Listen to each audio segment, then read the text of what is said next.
100 days weight loss சேலஞ்சில் டே இன்றைக்கி 62. இன்றைக்கி டே எப்படி போச்சுன்றதை வாங்க பார்க்கலாம். ஹாய் எல்லாருக்கும் வணக்கம். ஒரு 2-3 டேஸாகவே வீடியோஸ் போட முடியல. கொஞ்சம் ஹெல்த் ப்ராப்ளம் ஆனதுனால என்னால் கண்டினியூவாக பண்ண முடியல. அன்றைக்கி என்னோடய தம்பிக்கு பர்த்டேன்றதுனால கொஞ்சம் சர்ப்ரைஸாக ஒரு சாக்லேட்டும் கீ செயின் மட்டும் வாங்கி கொடுத்துருந்தேன். காலையில் பிரேக்ஃபாஸ்ட்டுக்கு சுண்டல் தான் வச்சு இது கூட சாலட் மாதிரி பண்ணியிருந்தேன். இதில் கோஸ், கேரட், இது கூட வெங்காயம், பச்சை மிளகா, அப்புறம் சால்ட், லெமன், கொஞ்சமாக பெப்பர் இதெல்லாம் சேர்த்து மிக்ஸ் பண்ணி காலையில் சாலட் மாதிரி எடுத்தாச்சு. சூப்பராக டேஸ்ட்டாக இருந்துச்சுங்க. இந்த மாதிரி நீங்கள் ட்ரை பண்ணி பாருங்களேன். உங்களுக்கு நல்லாவே ஃபில்லிங்காக இருக்கும். நிறைய வெஜிடபிள்ஸ் ஆட் பண்ணதுனால அவருக்கு கொஞ்சம் ஸ்பெஷலாக அன்றைக்கி கேசரி மட்டும் பண்ணியிருந்தேன். சும்மா ஒரு 1/4 டம்ளர் அளவுக்கு. இது கூட அவருக்கு இதெல்லாமே வச்சு கொஞ்சம் மிளகு பொங்கல் தான், நிறைய பாசிப்பருப்பு போட்டு பண்ணியிருந்தேன்.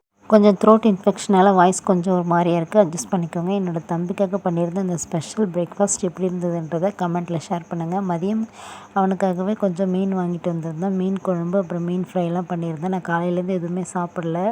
வேலையெல்லாம் முடிச்சுட்டு பழைய சாத தண்ணி கொஞ்சம் இருந்துச்சு, அது கூட டைரெக்டாக இந்த லன்ச் மெனு தான் எடுத்துக்கிட்டேன். சுண்டல் கொஞ்சமாக காலைல டேஸ்ட் பண்ணி பார்த்தேன். அப்புறமா இந்த பொங்கல், இது கூட ஃபிஷ் ஃப்ரை இதெல்லாம் வச்சு சாப்பிட்டேன். அப்புறம் சாலட் ஈவினிங்காக கொஞ்சம் எடுத்துக்கிட்டேன். அதோட அன்றைக்கி டே முடிஞ்சிடுச்சு. நைட் டின்னர் எதுவும் எடுத்துக்கல. நாளைக்கு எப்படி போச்சுன்றதை பார்க்கலாம்.